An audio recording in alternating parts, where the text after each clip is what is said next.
Good evening all of student.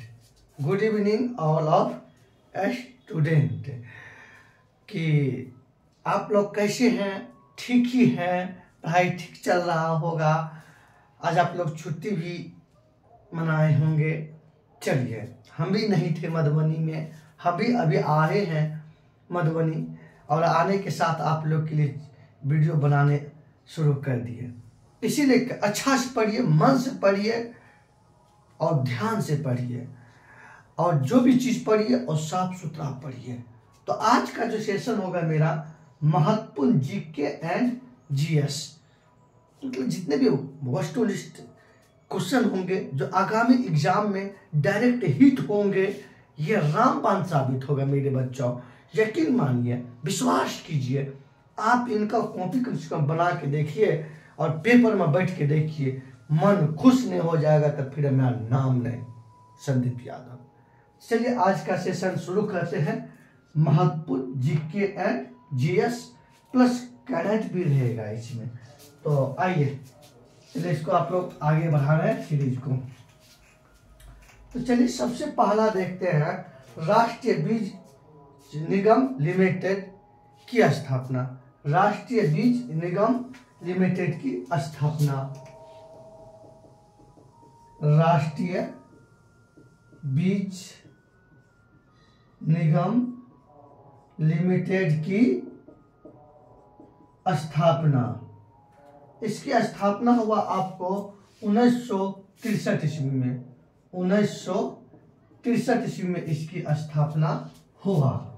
ये राष्ट्रीय बीज निगम लिमिटेड, इसका मतलब लिमिटेड की स्थापना 1963 ईस्वी में इसकी स्थापना हुई। और इसकी स्थापना किया गया आपको कहाँ? दिल्ली में इसका स्थापना किया गया। कहाँ पे? नई दिल्ली में इसकी स्थापना किया। किसका? राष्ट्रीय बीज निगम लिमिटेड की स्थापना। अब आइए, अब आगे देखते हैं मेरे प्यारे बच्चों, राजा जी राष्ट्रीय पार्क। आइए, राजा जी राष्ट्रीय पार्क। तो राजा जी राष्ट्रीय पार्क, इसकी स्थापना जो है ना, मतलब ये है राजा जी राष्ट्रीय पार्क, ये है उत्तराखंड में। उत्तराखंड में है। कहाँ पे ये? उत्तराखंड में है। और ये इसलिए के प्रसिद्ध है, एशियाई हाथी का जो है ना प्राकृतिक आवास है। यह जो है, यह एशियाई, यह जो है एशियाई, यह जो है एशियाई हाथी, यह एशियाई हाथी जो है ना, हाथी का प्राकृतिक जो है आवास, प्राकृतिक आवास है। प्राकृतिक आवास है। यह पार्क जो है ना, बाघ रिजर्व क्षेत्र में भी इसे जो है ना बाघ रिजर्व क्षेत्र के रूप में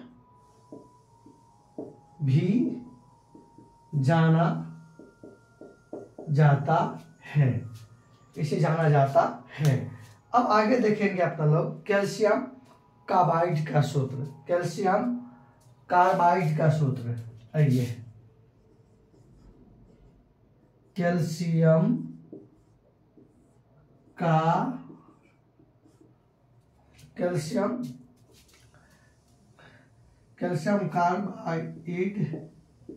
का जो है ना सूत्र, इसका सूत्र है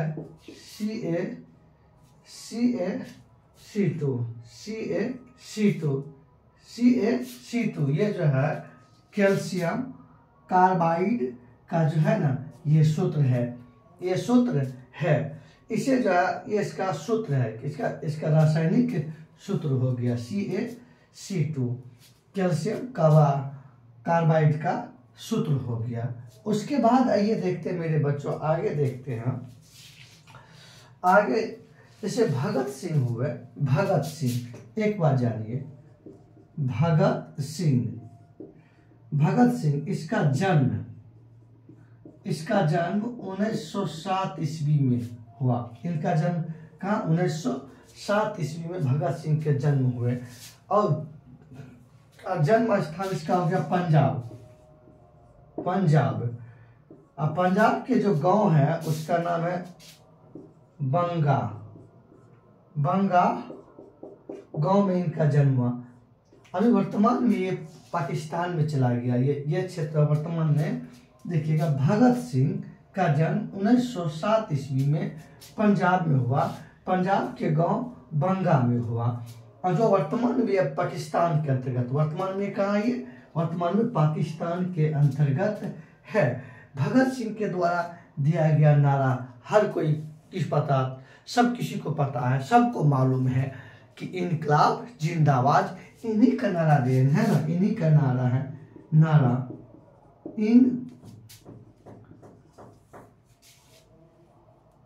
इनकलाब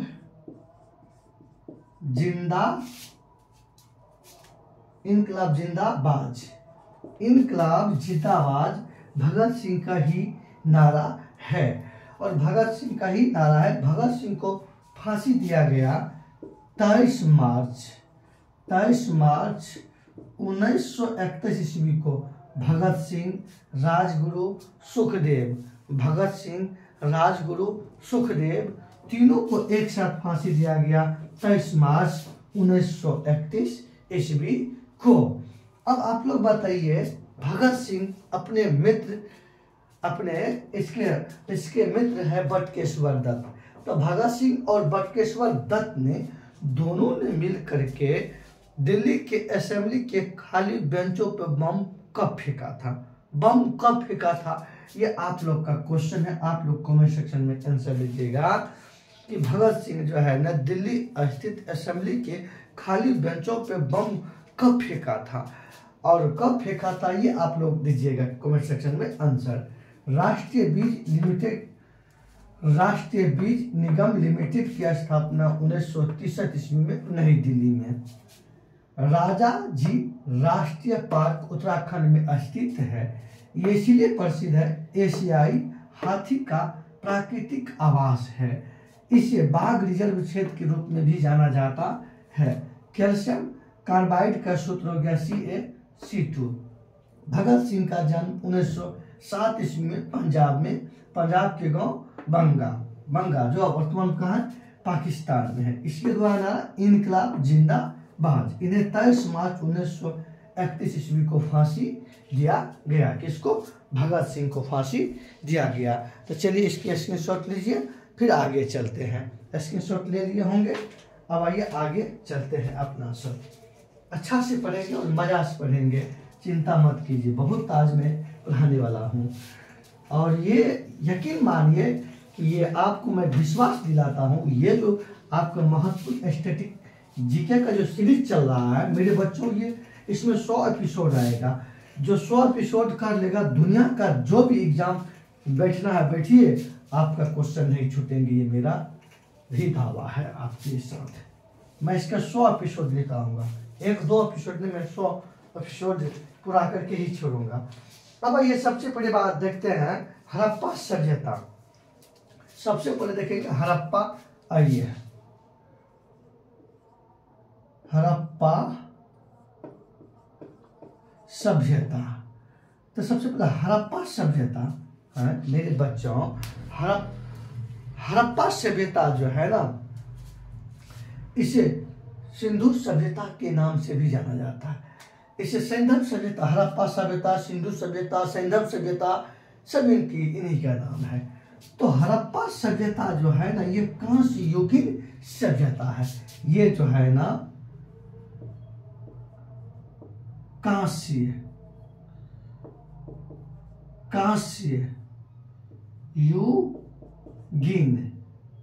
युगीन सभ्यता है। देखिए ये हड़प्पा सभ्यता कौन सा? कांस्य युगीन सभ्यता है। कैसी सभ्यता है? कांस्य युगीन सभ्यता है। अरे हड़प्पा वासी किस वस्तु के उत्पादन सर्वप्रथम किए थे। तो हड़प्पा जो है, हड़प्पा वासियों ने सबसे पहले कपास का उत्पादन यही सब किया था। कपास का जो है ना उत्पादन सर्वप्रथम किया था। सर्वप्रथम कपास का उत्पादन किया था कौन? हड़प्पा वासियों ने मिलकर के किया था। हड़प्पा सभ्यता का लिपि, इसका लिपि देखिएगा भावचित्रात्मक। इसका लिपि कैसा है? भावचित्रात्मक लिपि है। किसका? हड़प्पा सभ्यता की लिपि कैसा है? भावचित्रात्मक इसका लिपि है। और ये लिपि जो है ना, कैसा लिपि है? भावचित्रात्मक लिपि है। और आप लोग ये बताइएगा इस लिपि को किस ओर से किस ओर लिखा जाता है, ये आप लोग कमेंट सेक्शन में से आंसर दीजिएगा। ये भावचित्रात्मक लिपि को किस ओर से किस ओर लिखा जाता है, ये आप लोग खुद बताइएगा, कमेंट सेक्शन आंसर में दीजिएगा। अब आइए सबसे बड़ी बात देखते हैं अपना सर, एक बात और देखते हैं। एक मिनट,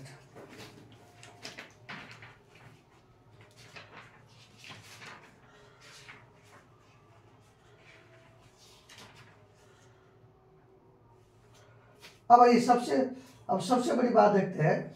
हड़प्पा सभ्यता का जो है ना, ये हड़प्पा सभ्यता की खोज किसने किया? इसका हड़प्पा सभ्यता का खोज करता।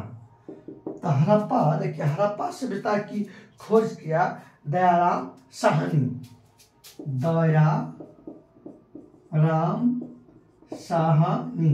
ये हड़प्पा सभ्यता की खोज किया। और हड़प्पा सभ्यता रावी नदी के तट पर स्थित है। कौन से नदी के तट पर है?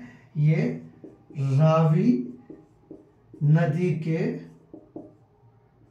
तट पर स्थित है। कौन? हड़प्पा सभ्यता किस नदी के तट पर स्थित है? ये रावी नदी के तट पर स्थित है। कौन? हड़प्पा सभ्यता की खोज किसने? दयाराम साहनी ने। किस नदी के तट पर स्थित है? तो ये रावी नदी के तट पर स्थित है। और आप लोग बताइए रावी नदी का जो है ना प्राचीन नाम क्या है? इसके यहाँ हम क्वेश्चन देते हैं। रावी नदी के प्राचीन नाम क्या है? पहला क्वेश्चन।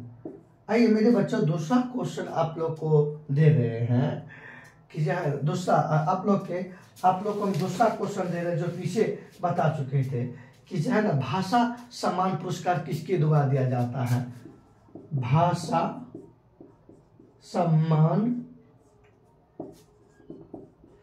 पुरस्कार किसके द्वारा दिया जाता है?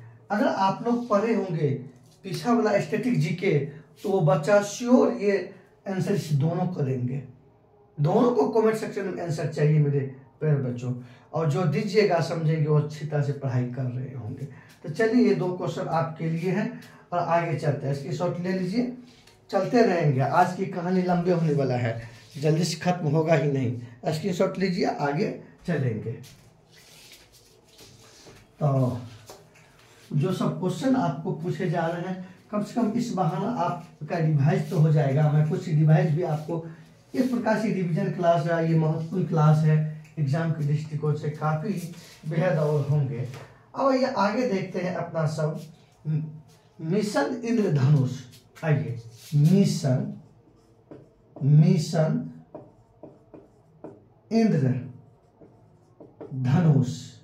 मिशन इंद्रधनुष इसकी शुरुआत हुआ था 2014 ईस्वी में।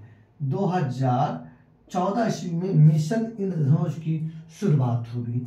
अब इस मिशन का उद्देश्य क्या है? इस मिशन का उद्देश्य क्या है? इसका उद्देश्य है कि सभी बच्चों और जो है ना गर्भवती महिलाओं का जो है ना टीकाकरण करना। सभी बच्चों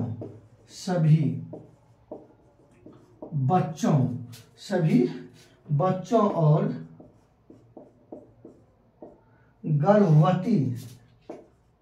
गर्भवती महिला, सभी गर्भवती महिलाओं का जो है ना टीकाकरण करना, टीकाकरण करना इसका उद्देश्य था। तो मिशन इंद्रधनुष की शुरुआत कब हुई? 2014 में। मिशन इंद्रधनुष का उद्देश्य क्या है? सभी बच्चों और गर्भवती महिलाओं का जो है टीकाकरण करना, इसका मुख्य उद्देश्य। अब आइए आगे देखते हैं, इसका मुख्य उद्देश्य देख लिए। अब आइए आगे देखते हैं अपना सब। अंतरिक्ष यात्री को भोजन के रूप में जो है ना, भोजन के रूप में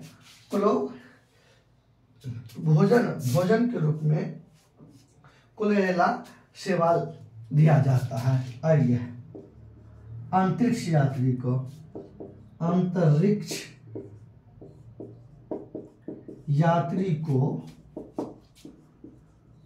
भोजन के रूप में, अंतरिक्ष यात्री को भोजन के रूप में क्लोरेला शैवाल, अंतरिक्ष यात्री को भोजन के रूप में क्लोरेला शैवाल दिया जाता है। तो आप लोग मेरे बच्चों बताइएगा, शैवाल के अध्ययन को क्या कहते हैं? यहाँ प्रश्न बता चुका हूं हम, ये सब बायोलॉजी में बता के लिखाए भी हूं। तो अब इसका जवाब नहीं दीजिएगा तो कब दीजिएगा? देखिए, शैवाल का अध्ययन क्या कहलाता है? ये प्रश्न आपका है। तो ये प्रश्न आपका है तो इसका जवाब भी आपको ही देना पड़ेगा, क्योंकि ये सब चीज बड़ा महत्वपूर्ण है, बीबीआई है। तो इसलिए किसका जवाब आप दीजिएगा? शैवाल के अध्ययन को क्या कहा जाता है? जैसे भी शैवाल की चर्चा हुआ। अब आइए कि अंतरिक्ष यात्री को जो है भोजन के रूप में क्लोरेला शैवाल दिया जाता है। अब देखते हैं, यह जो है यह शैवाल एक कोशीय ग्रीन शैवाल है। यह जो है ना, यह एक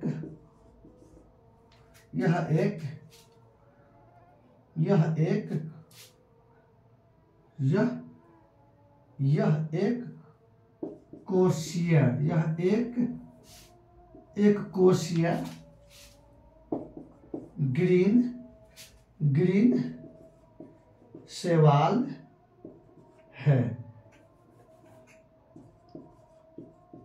शैवाल है। ध्यान दीजिएगा, यह एक कोशीय ग्रीन शैवाल है। मतलब जो है ना, ये जो है ये क्लोरेला शैवाल एक कोशीय ग्रीन शैवाल है। मतलब इसमें एक ही कोशिका पाए जाते हैं। अब ये कोशिका की खोज किया था रॉबर्ट हुक ने। आइए, रॉबर्ट हुक ने कोशिका की खोज किया था। रॉबर्ट हुक ने कोशिका की खोज किया था। आइए कोशिका के अध्ययन को साइटोलॉजी कहा जाता है। कोशिका के अध्ययन जो है ना, इसके अध्ययन को, आइए कोशिका के अध्ययन को जो है ना साइटोलॉजी कहा जाता है। कोशिका के अध्ययन को क्या कहा जाता है? साइटोलॉजी कहा जाता है। आइए, मिशन इंद्रधनुष की शुरुआत 2014 ईस्वी में। उद्देश्य सभी बच्चों और गर्भवती महिलाओं का टीकाकरण करना। अंतरिक्ष यात्री को भोजन के रूप में क्लोरेला शैवाल दिया जाता है और ये शैवाल एक कोशीय ग्रीन शैवाल होता है। अब आइए, रॉबर्ट हुक ने कोशिका की खोज किया था। कोशिका के अध्ययन को साइटोलॉजी कहा जाता है। चलिए स्क्रीनशॉट लीजिए, फटाफट आगे बढ़ेंगे। बहुत कुछ आज इसमें समझेंगे, बहुत कुछ आप लोग आज इसमें देखने को मिलेगा भी, बिना टाइम गंवाए हुए। देखिए और आप लोग बताइए कि कितना अच्छा ये सेशन चल रहा है। यही आपके एग्जाम के लिए जो है ना बहुत बड़ा आपकी बहुत बड़ा ये काम करेगा। और अच्छी तरह से आप लोग लाइक कीजिए, कमेंट कीजिए। तूने प्यार की बीनी बजाई, मैं दौड़ी चली आई, मैं भागी चली आई। आइए आगे देखते हैं मेरे छात्रों। अब ये कहता है उच्चतम न्यायालय का गठन, उच्च न्यायालय का गठन, उच्च न्यायालय हाई कोर्ट का गठन का प्रावधान अनुच्छेद 214 के तहत है। आइए अनुच्छेद 214, अनुच्छेद 214 में हाई कोर्ट या इसी को उच्च न्यायालय बोलते हैं, उच्च न्यायालय, इसी को उच्च न्यायालय कहा जाता है। अनुच्छेद 214 में जो है ना उच्च न्यायालय का गठन का, उच्च न्यायालय का गठन का प्रावधान है, गठन का प्रावधान है। प्रत्येक राज्य के लिए प्रत्येक राज्य के लिए एक हाई कोर्ट की गठन होगा अनुच्छेद 214 के तहत। लेकिन अब आइए देखते हैं अनुच्छेद 217 के अनुसार उच्च न्यायालय के न्यायाधीशों की नियुक्ति राष्ट्रपति करता है। लाइन चला गया।